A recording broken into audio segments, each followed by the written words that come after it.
Igreja Evangélica Cristo Vive, Missão Apostólica da Graça de Deus, apresenta o programa Posso Crer no Amanhã, com o apóstolo Miguel Ângelo e a mensagem da Graça de Deus.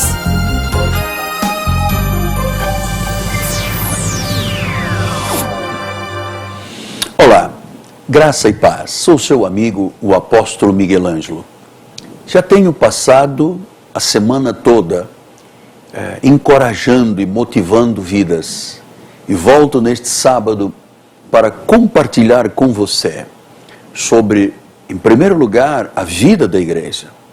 E depois, quero lhe falar de uma virtude de Deus que gera uma grande mudança de vida. A pessoa pode vir até de uma vida quebrada, envergonhada, apocada, diminuída, oprimida. Mas se Jesus for o Senhor e o Espírito da fidelidade for o foco da vida do cristão, este homem ou esta mulher se tornarão vencedores em todas as áreas da sua vida. Nós vamos conversar sobre fidelidade. Mas antes, deixe-me lhe dizer que nós estamos vivendo já 1 mês e meio de fé em nosso ministério. Este mês de maio, normalmente na tradição do nosso ministério, é um mês dedicado à família. Mas antes de entrarmos na questão familiar, o Espírito de Deus começou a mover o meu coração lá em abril sobre as questões da fé. E no domingo passado, eu falei sobre uma profecia de Jeremias, quando ele disse: invoca-me que eu te responderei e anunciar-te-ei coisas grandes e ocultas que não sabes. Domingo passado foi o domingo da ceia e eu comecei a falar sobre esta revelação quando Jeremias estava preso e pela segunda vez a palavra de Deus veio ao cárcere. Uma palavra para o povo que vinha de um sofrimento, de uma escravidão, de um momento de tormento nacional, tinham perdido tudo e Deus começou a dizer: olha, eu sou Deus e eu vou te mostrar coisas grandes e ocultas que tu não sabes. Eu vou voltar a trazer saúde. Então, um povo que estava no cativeiro babilônico, de repente, recebe uma promessa de Deus. Então, eu compartilhei isto com a igreja e disse mais à igreja, eu disse: olha, nós vamos começar a ter acesso a coisas que seriam inacessíveis para o ser humano. Oportunidades e portas. Então, quando eu falei sobre as questões das portas de Deus, eu voltei a falar desta questão na quarta-feira passada e voltarei a falar amanhã. Porque Deus tem me mostrado pela fé algo tão tremendo sobre oportunidades, sobre acessos, sobre portas. Porque lembre-se que existe uma porta e existe um portão. A porta é a entrada de uma casa, ou de um quarto, ou de uma sala. Mas o portão da cidade, para coisas grandes. Então nós vamos continuar ainda falando sobre questões da fé. E sobre portas de oportunidade. Entradas, portões. Lembra-se como é que o profeta disse? O Senhor disse: eu dou-te a chave de Davi. E você vai abrir portas e vai fechar portas. No livro do Apocalipse diz: olha, porta que Deus abre, ninguém pode fechar. E porta que Deus fecha, ninguém pode abrir. Ele disse: eu coloquei uma grande porta perante a tua vida. E eu sei que há muita gente do outro lado que tem estado num cativeiro de vida, numa prisão. São prisões às vezes emocionais, Às vezes a pessoa não teve um bom exemplo de uma mãe, não foi esculpida o seu caráter, a sua personalidade, por carinho, por amor de uma mãe. Então, esta pessoa se torna uma pessoa sem precisão de vida, sem o foco. Ela nunca se sente amada, ela se sente prisioneira.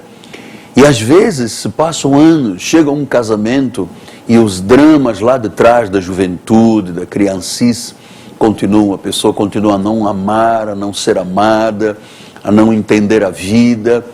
É como um cativeiro. E Deus nos mostrou que Ele iria tirar pessoas do cativeiro, abrindo portas de oportunidades. E é isso que Deus quer fazer amanhã. Talvez você diga: apóstolo, sou eu. Eu vivo numa grande família, eu tenho um carro, casa, dinheiro, salário, mas eu sou um escravo de emoções feridas. Eu não vejo possibilidades de nada. Eu não vejo como sair deste túnel escuro da vida. Então Deus usou este momento para lhe dizer, está usando, que há uma porta para a sua vida. E ela se abrirá amanhã. Aqui na igreja Cristo Vive. A catedral situada na Rua Maricá 320, uma rua paralela a Cândido Vinícius, próximo da 28 DP. Nós vamos ter 2 grandes encontros, 9 da manhã e 6 da tarde. E nestes 2 encontros, eu, minha esposa e os bispos da igreja estaremos orando. Você sabe, nós não temos o costume da imposição das mãos. Paulo disse, isso faremos se Deus permitir. E Deus me tem encorajado a que eu chame o povo para entrarmos em espírito de concordância, para que grandes portas de oportunidade, grandes revelações, situações inacessíveis ao ser humano vão se tornar uma realidade de vida. Isso lhe interessa? Mudança de vida, sair do cativeiro, entrar por uma porta de vida bem-sucedida? É a proposta que eu lhe trago da parte do Espírito Santo. Amanhã, 9 da manhã e 6 da tarde. Rua Maricá 320, em Jacarepaguá, próximo da Praça Seca. Eu tenho um telefone 3017 90 90, à sua inteira disposição. Ligue para nós, faça esta sinergia conosco. Nós não estamos por um acaso frente a frente. Nós estamos por uma vontade e um desígnio de Deus. E eu não deixarei hipótese alguma de lhe falar de todos os desígnios de Deus para a sua vida. Amém?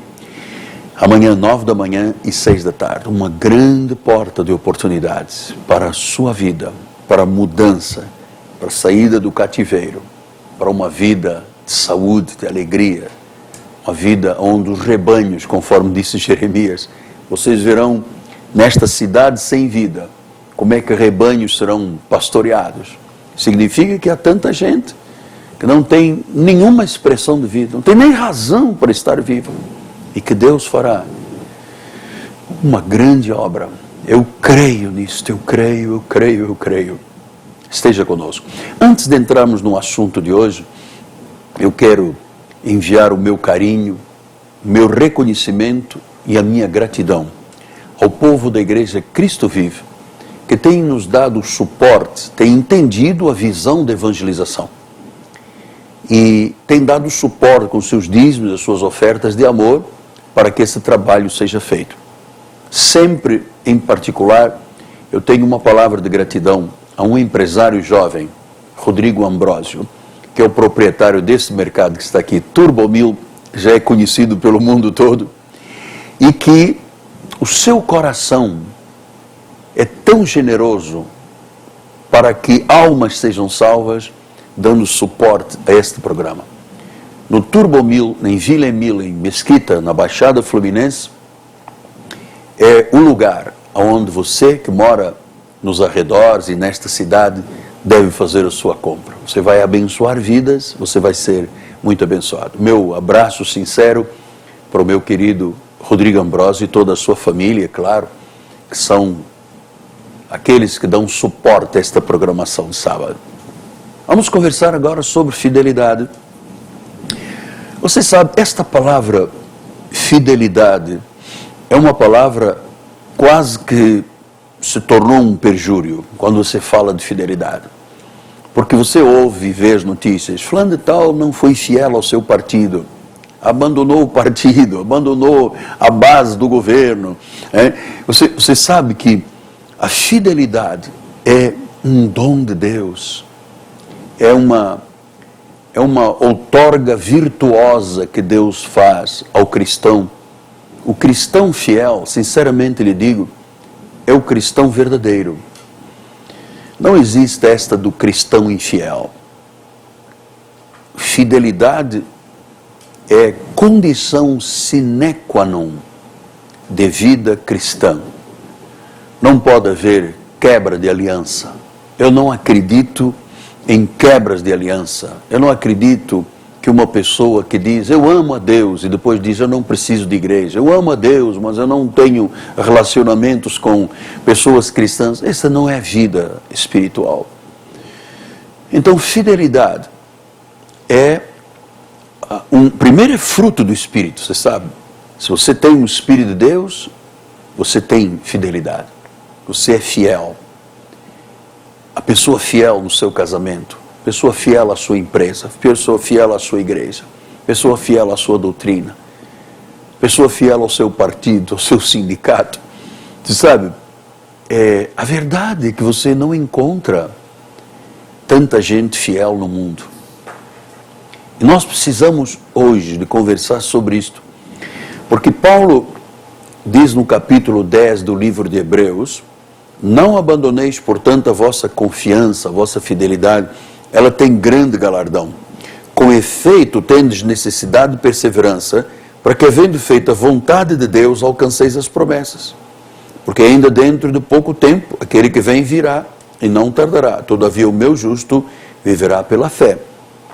Se retroceder, nele não se compraz a minha alma.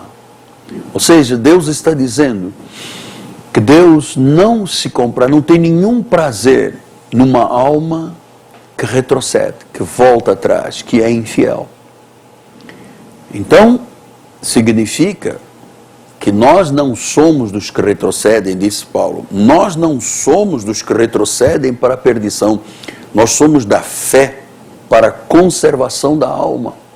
Significa que quem tem fé e é fiel, porque fidelidade vem da fé, ele conserva a sua alma, ele conserva as suas emoções, ele conserva os seus sentimentos. Ele é sim, sim, não, não. Foge do pecado, afasta-se da mentira, não anda no caminho dos pecadores, não se assenta na roda dos escarnecedores, não se detém com os maliciosos, enfim. Olha, a alma que é conservada é a alma da pessoa feliz.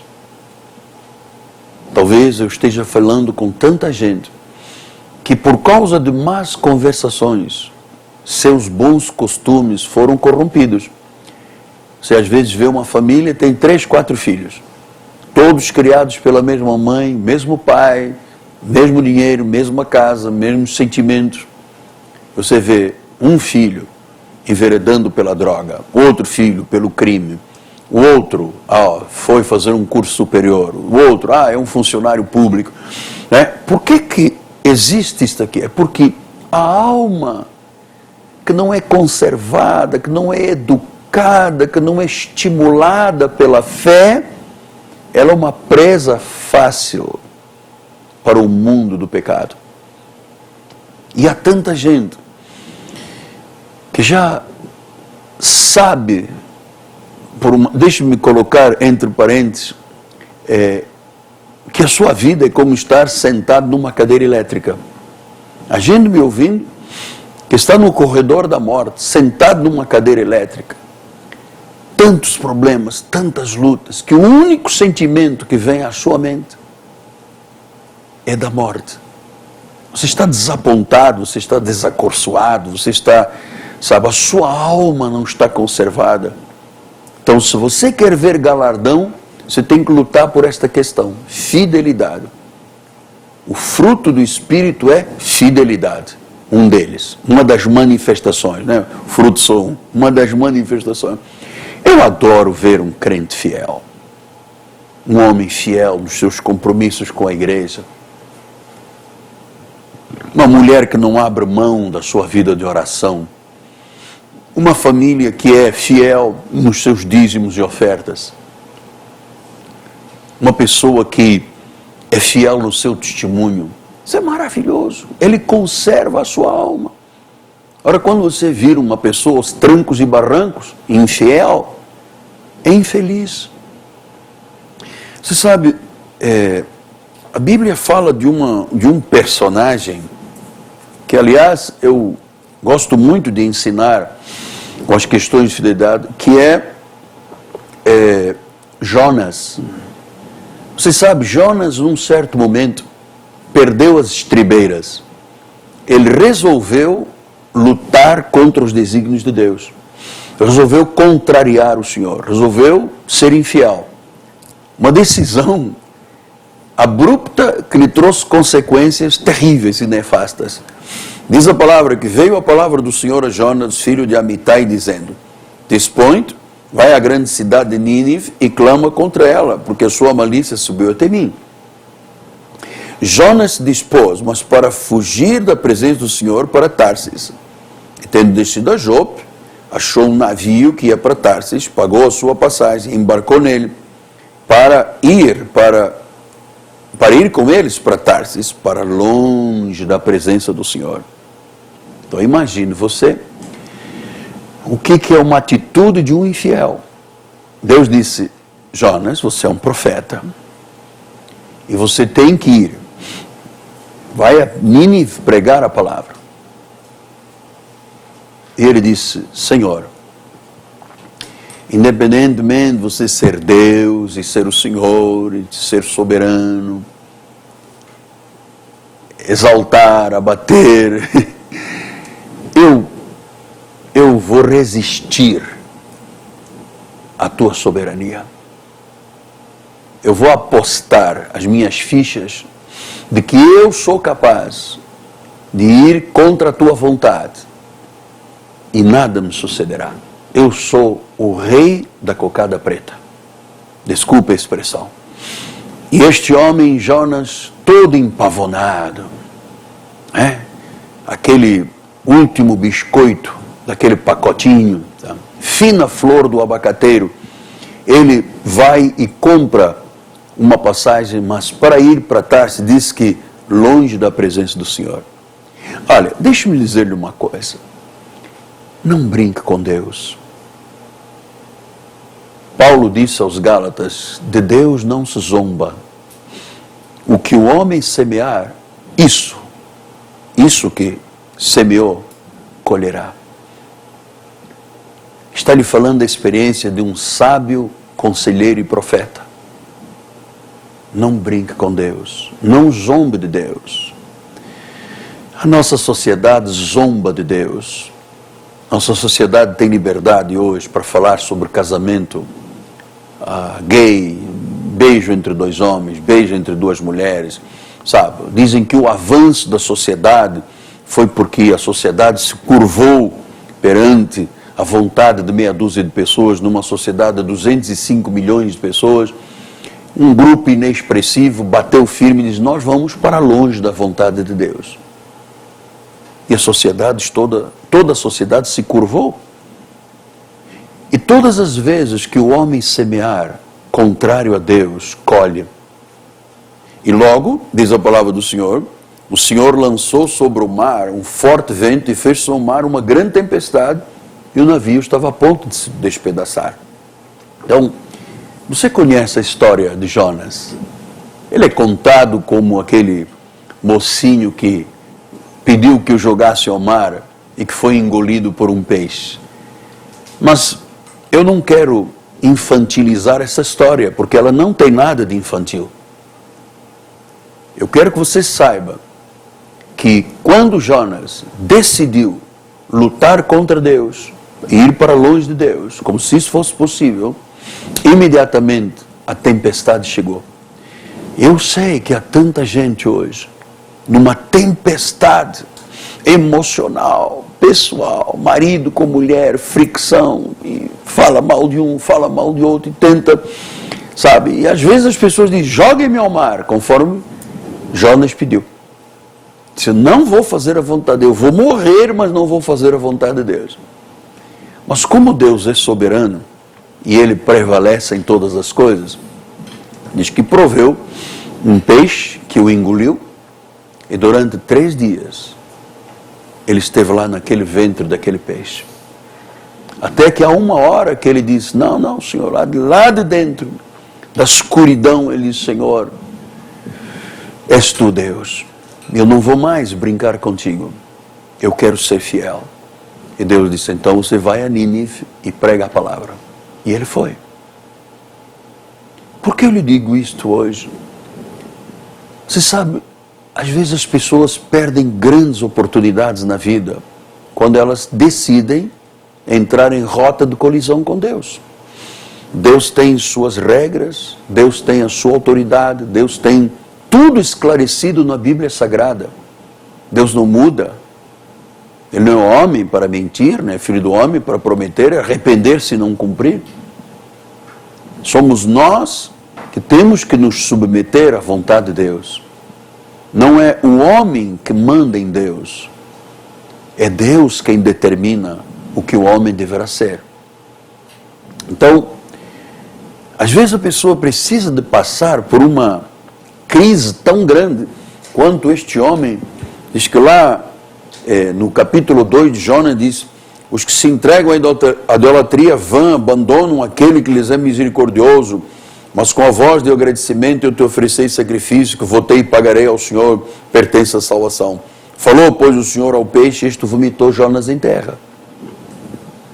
Quando Jonas reconhece o erro e o equívoco das suas decisões, Deus permite que ele seja vomitado em terra pelo peixe.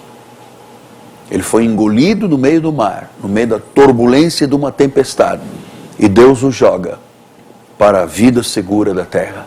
E é isso que Ele quer fazer neste dia. Talvez você tenha sido engolido por um negócio ilícito, talvez a droga tenha te engolido, talvez más companhias tenham te corrompido, talvez você esteja tão estressado com a vida que a única coisa que você tem dito é jogai-me ao mar. E Deus disse, não, eu tenho um plano para a tua vida. Você é precioso aos meus olhos. Eu quero que você venha em terra firme e faça a minha vontade. Deus sempre prevalece. Você quer Jesus no seu coração? Você quer recebê-lo como o Senhor? Quer se tornar um filho poderoso, conforme a Bíblia diz? Nós temos o poder de sermos chamados filhos de Deus. Ora comigo, por favor. Diga assim, Senhor Jesus Cristo, eu te louvo, eu te bendigo, eu te exalto. Eu reconheço que eu estou num caminho que não é a tua vontade. Mas hoje, junto com este apóstolo e profeta e conselheiro, eu volto para me submeter à tua vontade soberana. Quero ser fiel, obediente, feliz da vida. Quero ter provisão, quero ter paz, quero ter razão, quero ter os pés em terra, Senhor, como tu fizeste com Jonas, que o peixe o vomitou em terra. Então, Senhor, eu te recebo como meu Senhor e Salvador, em nome de Jesus. Sou salvo para a glória daquele que vive e que reina para todo sempre, cujo Calvário fez uma obra completa. Amém, amém e amém. Graças a Deus. Você sabe, eu aprendi cedo na vida espiritual que com Deus não se brinca. Deixa eu usar 1 minuto de testemunho. Quando eu pedi tanto a Deus que queria sair do hospital militar em Portugal, depois de um grave acidente, politraumatizado, polifraturado, 20 cirurgias, cadeira de rodas. Deus, por favor, tira-me desta prisão. Eu nunca faltarei a um culto, jamais eu serei infiel. E logo uma pessoa de uma igreja me deu um carro e eu comecei a dizer: Senhor, tu tens que compreender que eu tive 2 anos do hospital e agora tenho que viver. E eu me esqueci dos meus votos. E eu me esqueci das minhas promessas. E eu me esqueci das dores do hospital. E com Deus não se brinca. Numa volta para tirar uma haste de uma perna, ao me virar na cama, voltei a quebrar a perna. E voltou tudo atrás. E eu bendigo a Deus por isso, pelo sofrimento que tive que passar, porque aprendi para ser um pastor, profeta de Deus.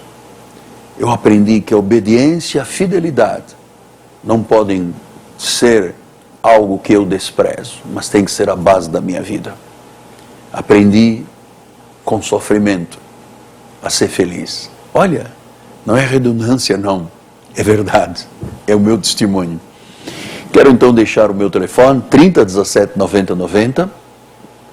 E desde aquela data, quando voltei a ser operado e voltei à cama do hospital, nunca mais eu lutei contra a vontade de Deus.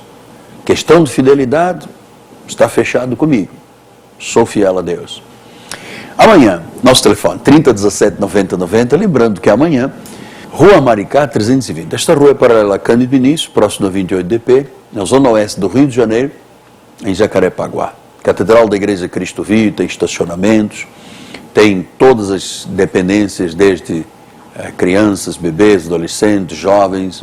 Temos toda uma infraestrutura de uma catedral para a sua família dizer: esta é a minha igreja, este é o meu povo, este é o meu pastor, esta é a minha doutrina. Seja fiel a Deus. Aguardo você amanhã, 9 da manhã e 6 da tarde. Meu nome, Apóstolo Miguel Ângelo, da minha amada esposa Bispo Roxana. Nós dizemos em nome do governo da igreja, graça e paz. Seja fiel. O que o homem semear, isso ceifará. Graça e paz. Você acabou de assistir ao programa Posso Crer no Amanhã, da Igreja Evangélica Cristo Vive, Missão Apostólica da Graça de Deus. O apóstolo Miguel Ângelo convida a todos para estar com ele no próximo programa com o ensino da palavra da Bíblia Sagrada.